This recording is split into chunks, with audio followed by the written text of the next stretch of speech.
আমি করছি পেঁপে দিয়ে মুগের ডাল, তার জন্য মুগের ডালটাকে আমি ভেজে নিচ্ছি।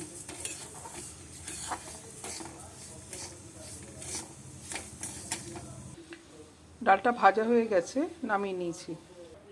ডালটা প্রেসার কুকারে একটা হুইসেল না পড়লেই আমি নামিয়ে নেব। কড়া বসালাম, কড়াতে সর্ষের তেল দিলাম, তেজপাতা, জিরে, তেজপাতা, শুকনো লঙ্কা দিলাম ফোড়নে, সামান্য একটু হিং দিলাম।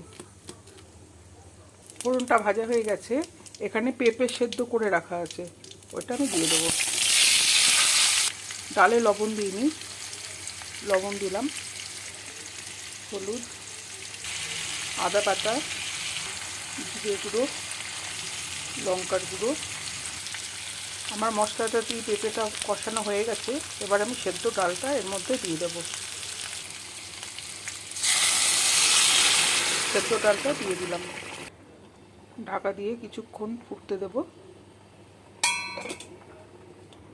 ডালটা হয়ে গেছে, আমি ঘি ছড়িয়ে নামাবো। আমার তৈরি হয়ে গেল পেঁপে দিয়ে মুগের ডাল।